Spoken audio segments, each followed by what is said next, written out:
그 좋은 들어가 으로 인도하니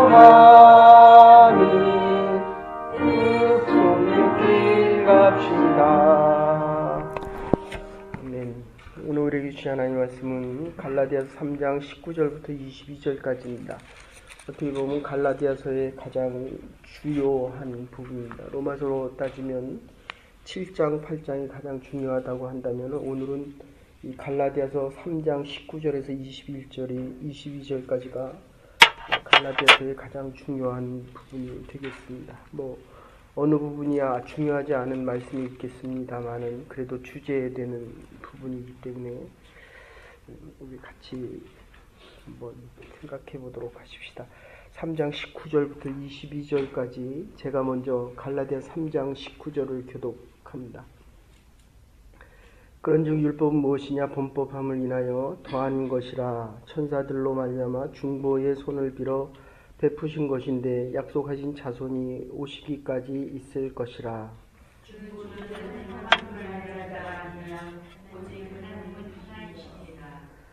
그러면 율법이 하나님의 약속들을 거스리느냐? 결코 그럴 수 없느니라. 만일 능히 살게 하는 율법을 주셨다면 우리가 반드시 율법으로 말미암았으리라.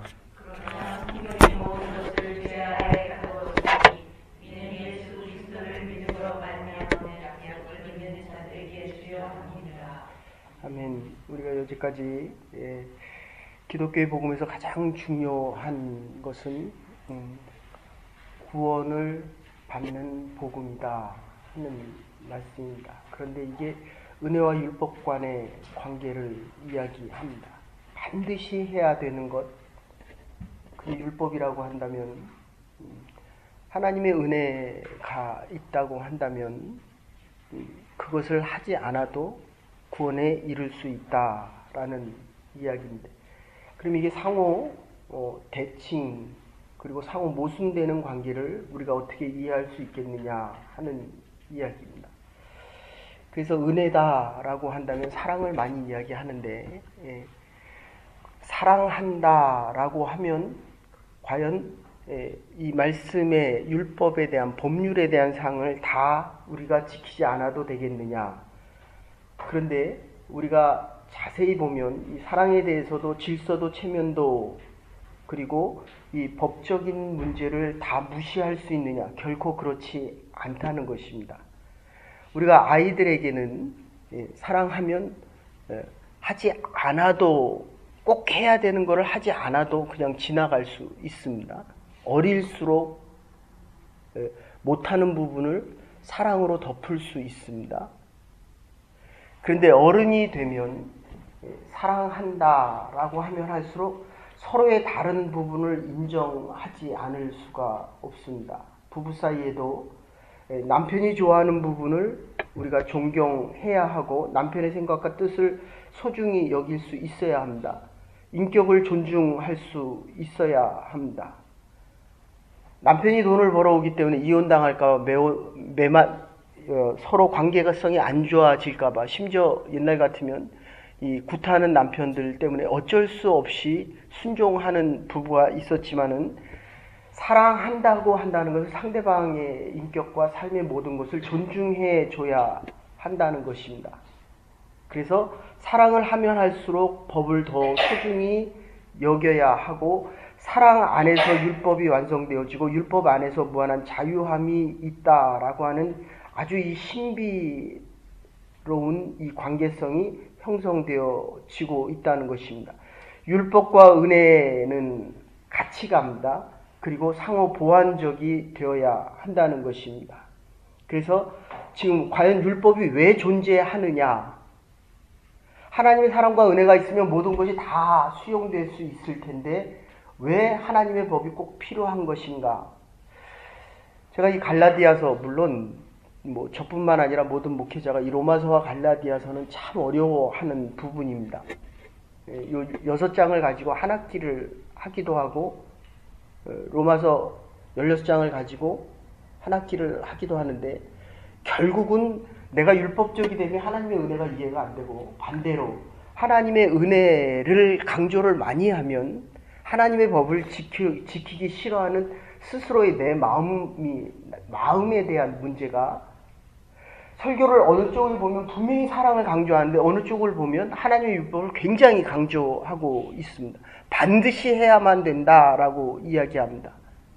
그러니까 내가 지금 어떤 위치에서 어떤 마음을 가지고 있느냐에 따라서 하나님의 말씀이 받아들여지기도 하고 하나님의 말씀이 잘 안 받아들여지기도 한다는 것입니다. 어쨌든 이 관점에서 본다고 한다면은 원래 이 하나님의 율법은 하나님의 은혜가 있기 위해서 존재되어지는 것입니다. 은혜를 돕고 은혜를 섬기기 위한 것입니다. 은혜가 은혜 되기 위한 것이고 은혜를 알게 하기 위함이고 생활 속에서 은혜의 열매가 있기 위하여 율법이 있다는 것입니다. 은혜를 목적으로 율법이 존재한다는 것입니다. 그러면 오늘 본문의 시작이 율법이 무엇이냐? 범법함을 인하여 더한 것이니라. 그냥 한마디로 얘기하는 것은 법이 있는 이유는 법이 있기 때문에 죄가 더 많아진다. 그런 뜻입니다. 네덜란드에서 있었던 일인데 좀 오래된 일입니다. 형무소가 있는 이유는 죄인이 있기 때문입니다. 그리고 법이 있기 때문에 죄가 있느냐 없느냐를 따집니다. 근데 형무소에 흰 깃발이 걸렸습니다. 죄인이 한 사람도 없다는 표시입니다. 그러면 법이 있어도 죄를 범하는 사람이 없기 때문에 법의 의미가 없어집니다. 법이 없다는 것이 아니라 법이 있어도 범법하는 자가 없으면 그 법은 더 이상 의미가 없다는 것입니다. 거기에 있는 경찰이 슈퍼마켓에서 콜라를 팔고 있습니다. 한국 분이 가서 보고 이게 참 이럴 수가 있을까? 그래서 우리가 지금 법을 얘기하면 형법, 민법, 상법을 이야기합니다. 율법편서를 이야기하고 있지만 이것은 죄를 범할 때의 법이 의미가 있다는 것입니다. 원래 하나님께서 우리에게 지으시기는 선악과를 따먹지 말아라 라고 했으면 안 따먹었으면 우리의 양심이, 오늘 두 가지로 얘기하는데 이 법에 대한 의미가 하나의 깨어진 거울, 로마서에서도 이야기하는 것입니다. 양심의 법이 깨어졌다는 것입니다. 순전하고 깨끗한 마음을 지키고 선한 양심을 지키고 하나님의 형상이 지속이 되어졌으면 법이 의미가 없다는 것입니다. 이 우리의 양심이 깨어졌기 때문에 죄가 우리에게 영향을 미치고 이 죄 때문에 우리가 이 율법에 자꾸 걸려서 하나님의 은혜 안에 살아가는데도 불구하고 이 법을 어긴다라고 하는 율법의 의미 때문에 우리의 신앙에 자유가 없어진다는 것입니다. 앞에도 여러 번 말씀드렸습니다. 아브라함이 하나님을 믿는 것이 먼저였습니다. 믿음이 먼저였다는 것입니다. 그리고 430년 후에 율법이 생깁니다. 율법이란 조항이 하나님의 성문화된 법인데 이 성문화되기 전에 하나님의 약속의 말씀, 선악과 따먹지 말아라. 구전에 법이 있었다는 것입니다. 이게 먼저라는 것입니다. 율법이 법조화된 것은 나중인데도 불구하고 이 기록된 이유가 바로 율법으로 기록된 이유가 이 범법함이 있었기 때문이라는 것입니다. 그래도 이 나라는 참 덜한 편입니다. 한국에 새벽기도 인도하러 가면 한국에 가면 한국 모임을 새벽기도를 하는데 이게 빨간불인데 자꾸 가라는 거예요. 빨간불은 서라는 것입니다. 노란불은 쓸 준비를 하든지 아니면 좌회전이나 좌회전을 할 준비를 하라고 하는데 우리가 나가보면 전부 법을 지켜야 되는 사항들이 있다는 것입니다. 제가 떠나올 때만 해도 경찰이 한 6만 명, 5만 명 정도, 물론 전투경찰이 있었기 때문이지만 지금은 경찰이 16만 5천 명 정도 됩니다. 그러니까 세금을 걷어서 신호를 위반하는 사람들을 잡는 교통경찰에게 세금을 주는 것입니다. 왜 자꾸 경찰이 많아집니까? 법을 어기는 사람이 많아지기 때문에 잘 사는데도 옛날엔 가난해서 범죄를 하는 줄 알았는데 잘 살고 범법하는 자가 늘기 때문에 법이 더 영향력을 많이 끼치게 된다는 것입니다. 그래서 이 이슬람교 같은 경우는 얼마 전 몇 해 전까지만 해도 남의 거 훔치면 이거 그냥 사람들 보는 앞에서 잘라버렸습니다. 그랬더니 범법하는 자가 줄었다는 거예요. 좀 죄송하지만 우리 아이들이 말을 안 들으면 이 손을 못 쓰게 때린다고 한다면 아마도 안 할 확률이 훨씬 많습니다. 어떻습니까? 태권도 가르칠 때 말 안 들을 때 심하게 얼차를 해주며 그 다음에 그 아이가 더 합니까? 안 합니까? 더 안 합니다. 확실하게 안 합니다. 제가 알기는 이 캐나다 우리 사형법이 없는 줄로 아는데 미국에서도 인육을 먹었잖아요. 사람 고기를 냉장고 안에 넣고 먹었잖아요. 그런데 못 죽이잖아요. 여러 사람을 죽여서 그 인육을 먹었는데도 그 주에는 사형법이 없었거든요. 사람을 죽인 사람을 못 죽였다는 거예요. 이게 범법함의 의미라는 것입니다. 그래서 오늘 본문에 보면 이 범법함, 파라바세온 하는 말인데 하마르티아 하는 이야기입니다. 여러 죄를 합해서 하는 이야기인데 원래의 뜻은 이 줄을 넘지 말라고 하는 것입니다. 한계를 넘지 말라는 것입니다. 하나님의 법 가운데서도 적어도 이것은 넘지 말아야 되는 부분들이 있습니다. 조금 조심스럽지만 하나님의 일률적인 안식일 10가지의 율법이 있다고 한다면 안식일을 거룩히 지켜라. 주의 날은 무조건 주의 전에 있어야 됩니다. 그런데 유대인들은 주이시들은 안 그렇거든요. 주일날 있는 것이 부활한 주의 날 있는 게 아니라 안식일 금요일날 저녁부터 토요일 아침까지 주의 전에 있기를 원합니다. 해석하는 방법이 다르고 적용하는 방법이 다릅니다. 그런데 어쨌든 요 한계를 넘지 말아라의 10가지 방법이 500가지가 되고 613가지가 되고 점점 많아집니다. 그러나 사람마다 넘지 말아야 될 선이 있습니다. 이게 똑같이 적용되면 되지만 블랙벨트가 하지 말아야 될 일이 있지만 하얀띠가 하지 말아야 될 일이 있다는 것입니다. 기준이 다르다는 것입니다. 그런데 어쨌든 요 한계만은 요 줄은 절대로 나야가라에 여러분들 아시는 대로 옛날에는 거기 이렇게 줄을 쳐놨답니다. 이렇게 끈으로 저 끝에부터 그거를 넘어가면 아무리 수영을 잘해도 돌아올 수 없기 때문에 내가 상류로 다시 거슬러 올라갈 수 있는 게 아니라 그 선만 넘으면 떨어지는데도 거기를 넘어가는 사람이 있다는 거예요. 그래서 죽은 사람이 수명이 된다고 이야기를 합니다. 그러니까 우리가 똑같이 주의를 지켜도 똑같이 하나님의 법을 지켜도 믿음이 큰 사람에게는 넘지 말아야 될 선이 아주 높지만 어저께 이용규 선교사님 내려놓음이라는 책을 말씀드리다 말았는데 세상에선 다 잡으라고 이야기합니다. 하늘의 법칙은 놓으라고 이야기합니다. 하버드를 나오고 좋은 자리가 있었는데도 불구하고 몽골에 가서 이레라는 교회를 하고 하나님께서 계속 말씀하시는 게 내려놓으라는 거예요. 그러면 하늘에서 다함이 없는 축복을 너에게 주겠다라고 하는데도 실제로 놓으면 불안한 거예요. 이게 율법입니다. 하나님의 전을 찾으면 우리 마음 안에 정말 자유와 평안함이 넘쳐나야 되는데도 예배드리는데도 불안하다는 거예요. 내 안에 있는 율법이 나를 정죄하는 것입니다. 그런데 어쨌든 이 첫 번째 의미는 한계적인 이 선을 넘지 말라고 이야기합니다. 이 선을 넘어서면 법 자체가 우리를 얽어매게 된다는 것입니다. 율법이란 인간의 윤리적인 행위 또는 도덕적인 행위, 한계와 규범을 정해놓고 있습니다. 한계를 넘으면 넘어설수록 담은 점점 높아집니다. 그러니까 교회를 나오시던 분이 교회를 한 번 안 나오기는 쉽지만 10번, 20번 안 나오면 이 교회 문이 자꾸 높아집니다. 나오기가 점점 어려워집니다.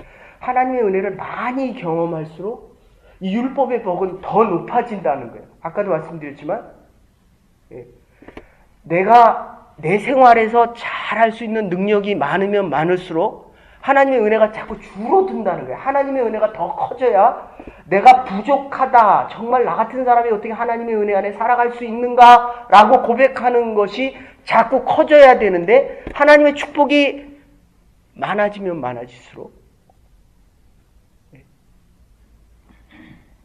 내 스스로에 대해서 내 자만심이 더 커지게 된다는 것입니다. 어쨌든 이 법 한계를 넘어서면 넘어설수록 담이 높아지고 점점 강해질 수밖에 없고 넘어서지 못하게 하게 된다는 것입니다. 율법의 법조문이 점점 많아지고 형이 점점 높아지게 된다는 것입니다. 그리고 다른 하나가 있다면 이제 거울의 기능인데, 이 로마서 우리가 할 때 말씀드린 것입니다. 어떻습니까? 거울을 보면 내가 정말 너무 이쁘게 생겼어 하고 감격합니까? 아니면 내 얼굴이 왜 이렇게 생겼을까? 네? 그래서 저는 거울을 잘 안 봅니다. 그리고 50이 넘으면 다 그 얼굴입니다. 주름살이 들면 내가 너 때문에 이렇게 주름살이 들어. 자식 키우느라고 고생해서 주름살이 는 것이 아니라 시간이 지나면 주름살이 느는 것입니다. 그러니까 60세 이상 되면 그 얼굴이고 봐도 별 재미가 없습니다. 그런데 우리는 내가 너 때문에 라고 이야기를 합니다. 쭈글쭈글한 이 얼굴 다 너희들 때문이다 라고 이야기합니다. 그러면 자녀들이 커봐라. 그러면 내가 여기 있겠냐 라고 이야기하고 집을 나가게 됩니다. 그래서 우리가 이 보기 흉측한 얼굴 사실은 볼 필요가 없고, 거울은 볼 수 있어도 흉한 모습을 결코 볼 필요가 없다는 것입니다. 깨끗하게 할 수 있는 그 부분만 봐야 되는데, 여기서 중요한 것은 율법은 거울과 같아서 내 죄를 훤히 드러냅니다. 내 나약함과 내 허물과 내 거짓됨과 내 위선을 다 드러낸다는 것입니다. 혼자 조용히 하나님 앞에서 묵상하면 그 선한 양심이 깨어나서 깨어진 거울이 다시 선한 양심이 되어서 내 모습을 비춰보니까 정말 내가 볼 수 있는 것은 나약함과 허물과 이 거짓됨과 위선이 다 드러나게 된다는 것입니다. 그러면 내 명예를 죽이고 내 길을 죽이고 내 의욕을 죽여버린다는 것입니다. 율법은 고칠 능력이 없습니다. 죽게 만든다는 것입니다. 인간이 한계를 넘어서면서부터 이 깨어진 나의 양심의 법이 나를 스스로 비춰볼 때 나의 죄과는 알 수 있는데 고칠 수가 없다는 것입니다. 이게 가장 큰 문제입니다. 내가 정말 이렇게 잘못했는데 라고 고백하면서 하나님의 은혜 자리에 오면 되는데, 잘못했다는 걸 알면서도 다른 사람을 의식하고 내가 그 자리에 있고 싶어서 이 율법적인 상황으로 계속 가고 있다는 것입니다. 그래서 사도 바울은 율법을 두고 이렇게 이야기합니다. 율법은 죽이는 법이요, 사람을 죽이고 양심을 죽이고 영혼을 죽이는 법이라고 이야기합니다. 그런데 여기에 대해서 율법 안에 있는 동안에는 이 죄된 모습을 고칠 수가 없게 된다는 것입니다. 참으로 어려운 문제라는 것입니다. 죄를 알게는 하지만 율법으로 죄를 씻지는 못합니다. 율법으로 말미암아 구원을 얻지 못합니다. 그러나 율법에 공로가 없지 않은데, 이제 여기서 은혜로 건너오는 이야기를 하는 것입니다. 율법이 좋은 일을 할 수 없습니다. 율법 앞에서 우리가 겸손해지고 철이 그런데 율법 앞에서 우리가 고칠 수는 없지만, 율법으로 인해서 내가 정말 아무것도 할 수 없다고 깨달으면 이제 내가 은혜의 자리로 은혜를 붙잡아야 한다는 것입니다. 주님의 손을 붙잡아야 한다는 것입니다. 율법을 자랑하면 자랑할수록 이 손을 안 잡으려고 합니다. 율법 안에서 나의 부족함을 깨달으면 깨달을수록 그 은혜의 손길을 잡아야만 한다는 것입니다. 구제불능이다 라고 하면 겸손해지고 온유해질 수밖에 없습니다. 남을 비판하는 마음이 사라지고 마지막으로 하나님의 긍휼을 구하는 마음이 됩니다. 주여 나를 불쌍히 여겨 주시옵소서. 내가 주님 앞에 있나이다. 내가 주의 은혜와 긍휼 없이는 이 자리를 떠나갈 수 없습니다. 이게 은혜 안에 살고 싶어 하는, 은혜 안에 있는 사람의 고백이라는 것입니다. 그래서 오늘 본문에 보시면 천사로 말미암아 중보 19절입니다. 중보의 손을 빌어 베푸신 것인데 약속하신 그 자손이 오기까지 율법이 필요하다는 것입니다. 구약의 율법의 모습이 있다고 한다면 예수님이 오실 때까지 예수님이 세례 요한에게 세례를 받는 이유는 율법의 완성을 위해서입니다. 그런데 은혜의 시작을 지금 얘기하고 있다는 것입니다. 그래서 유대 사람들이 율법에 대하여 어떤 이해를 하고 있는가 하면 하나님께서 율법을 주실 때 모세가 시내산에 올라갔습니다. 그럴 때 하나님을 직접 만난 것이 아니라는 것입니다. 하나님을 보면 죄 있는 자가 죽을 수밖에 없기 때문에 이 천사가 여기서 등장하는 것입니다. 천사를 통하여 줬고 그래서 율법은 율법의 대표는 모세입니다. 그래서 모세가 살아났고 그래서 모세가 율법을 받아서 내려왔다는 것입니다. 율법은 간접적인 역할을 했습니다. 전승적인 이해가 오늘 본문에 나타나 있고 바로 이 과정을 통해서 하나의 상징적인 진리를 받아들입니다. 이제 논문을 쓰게 되면 first source하고 second source라는 게 있습니다. 그런데 first source가 많을수록 논문의 퀄리티가 좋다라고 하고 좋은 평가를 받습니다. second source, 이 율법적인 역할입니다. 그러니까 하나님을 누가 많이 만나고 하나님의 말씀을 직접 들었느냐가 중요한데 하나님의 교회에서 신앙생활이 자꾸 많아질수록 네가 뭐 하고 있느냐, 조금 죄송하지만 네가 어떤 직분을 감당하느냐, 장로냐 권사냐 집사냐, 여기에 관심이 훨씬 많아진다는 겁니다. 네가 무슨 부장이냐, 네가 지금 어떤 일을 하고 있느냐에 관심이 많아지고 있다는 것은 내가 율법적이 되어져 가고 있다, 이렇게 생각하시면 거의 정확합니다. 여러분, 이 직접적인 것, 성령의 감동으로 말미암아 그리스도로 말미암아 원래 원천적이고 본래적이고 가장 귀한 것, 이거 성령의 역사를 의미합니다. 한마디로 이게 은혜라는 것입니다. 본래적인 것이 사랑이요 은혜의 약속이고 간접적으로 전해져 오는 것, 이 율법에 대한 이론인데 하나님께서 모세에게 주신 율법의 간접적인 것을 설파하고 있습니다. 전하고 있습니다. 그래서 조금 더 하나 생각하면 내 이웃을 내 몸과 같이 사랑하라, 은혜의 이야기입니다. 근데 마태복음 22장 39절 말씀입니다. 출애굽기 21장 24절에 보면 눈은 눈으로, 이는 이로, 그러니까 내 눈을 다치게 하면, 나의 눈을 다치게 한 사람의 눈을 다치게 하라는 겁니다. 내 이빨을 상하게 하면 내 이빨을 상하게 한 그 사람을 어떻게 해서든, 이게 율법입니다. 그죠? 부부싸움에서 한 대 맞으면 한 대 때려야지 이게 직성이 풀리잖아요. 이게 율법적. 교회에서도 나를 괴롭힌 사람이 있으면 내가 반드시 괴롭혀줘야 한다는 겁니다. 나의 자존심을 상하게 했으면 내가 반드시 언젠가는 갚아줍니다. 이게 율법입니다. 근데 보십시오. 지금 북한이 ICBM을 개발해서 거기다 원자탄을 실어서 지금 6발 정도 있을 것이다. 6발에서 8발. 괌은 사정거리에 다 들어갔고 미국 본토가 들어간다고 한다면 옛날에 인도하고 파키스탄을 먹으려고 할 때 파키스탄이 원자탄을 개발하고 나니까 그 다음에 인도가 아무 소리 못합니다.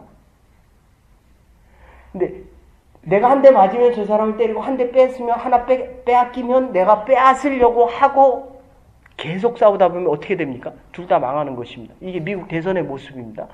지금 한국 상황도 똑같습니다. 대통령을 끌어내리려고 다 했더니 보니까 그놈이 다 그놈입니다. 그러면 어떻게 됩니까? 서로 남아있는 것은 네가 망하면 나도 망하는 것이고, 네가 손해보면 나도 손해보는 것이고, 네가 눈이 상하면 내 눈이 상하는 것이고, 결국은 내 이웃을 내 몸과 같이 사랑하라. 이웃의 것이 나의 것이라는 것입니다. EU 공동체에서 그리스, 이탈리아 이게 다 뱅크럽시 날 뻔한 거, 그리스가 문제가 생기면 유럽 연합이 다 문제가 생기는 거 똑같습니다. 여기서 하나가 될 수 있다는 것입니다. 표현은 각기 다르지만 결국 같은 말이라는 것입니다. 저 사람의 눈이 내 눈이요, 저 사람의 물건이 내 물건이고, 저 사람의 아픔이 곧 내 아픔이고, 그런 거로 내 이웃을 내 몸과 같이 사랑하라 라고 하는 말은 단지 측면이 다른 표현으로 쓰일 뿐이고, 하나는 직접적이고 다른 하나는 간접적인 것입니다. 하나는 직선적이고 다른 하나는 소극적이고 부정적입니다. 은혜와 율법의 관계.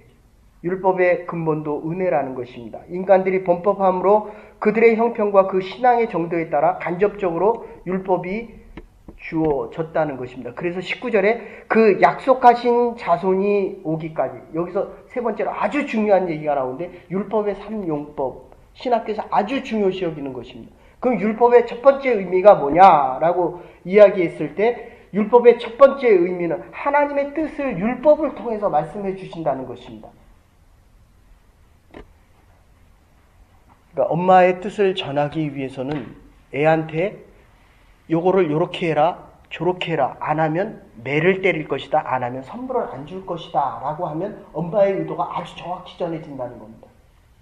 하나님의 은혜와 사랑이 너무 크니까 이 사랑을 가지고 있는 동안에 하나님의 뜻을 정확히 구분하지 못하는 것입니다. 어쨌든 율법의 이 첫 번째 의미는 하나님의 뜻을 정확히 알게 합니다. 두 번째 용법은 율법이 우리로 하여금 그리스도에게 가도록 간접적으로 인도한다.